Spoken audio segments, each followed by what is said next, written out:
நிச்சயமா அந்த இரும்பு சத்து அதிகமா இருக்க ராகிய வச்சு ஹெல்தியான ஒரு லட்டு எப்படி செய்யறதுன்னு பார்ப்போமா? வாங்க. இது செய்யறதுக்கு ஒரு கடாயில 2 ஸ்பூன் நெய் சேர்த்து, 1 கப்பு ராகி மாவு சேர்த்து, அடுப்ப லோ டூ மீடியம் ஃப்ளேம்ல வச்சு 10 நிமிஷம் வறுத்து எடுத்தீங்கன்னா, மாவு நல்லா வறுபட்டதும் இத ஒரு பிளேட்டுக்கு மாத்தி நல்லா ஆற விட்டுருங்க. இப்ப 1 ஸ்பூன் எள்ளு சேர்த்து அதையும் நல்லா வறுத்து ஒரு பிளேட்டுக்கு மாத்தி தனியா வச்சுக்கோங்க.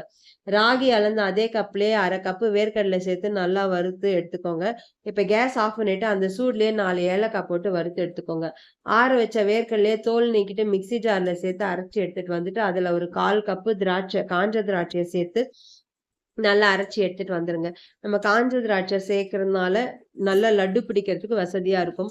இல்ல நீங்க பேரிச்சம்பழம் கூட சேர்த்துக்கலாம். இப்ப அதிலேயே ஒரு 3/4 கப்பு வெல்லம், ஒரு பிஞ்ச் சால்ட், ஏலக்காய் சேர்த்து அரைச்சு எடுத்துட்டு வந்துட்டு, திரும்பவும் அதுல ஆற வச்சிருக்கிற ராகி மாவ சேர்த்து மறுபடியும் அரைச்சு எடுத்துட்டு வந்துட்டு, இத ஒரு பவுலுக்கு ட்ரான்ஸ்ஃபர் பண்ணிட்டு, ஆற வச்சிருக்கிற எள்ள சேர்த்து நல்லா கலந்து குடுத்துருங்க.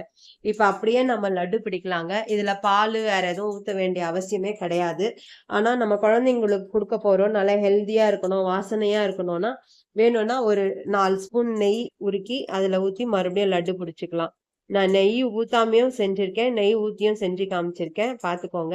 நல்லா ஹெல்தியா இருக்குங்க. டேஸ்ட்டாவும் இருக்கும். குழந்தைங்களுக்கு ரொம்ப நல்லது. பெண்களுக்கும் ரொம்ப நல்லது. முடி உதிர்வதையும் ரொம்ப இது நல்லா கண்ட்ரோல் பண்ணுங்க. செஞ்சு பாருங்க. செஞ்சு பார்த்துட்டு எப்படி இருக்குன்னு ஃபீட்பேக் சொல்லுங்க. வீடியோ ஸ்கிப் பண்ணாம ஃபுல்லா பார்த்ததுக்கு ரொம்ப நன்றிங்க.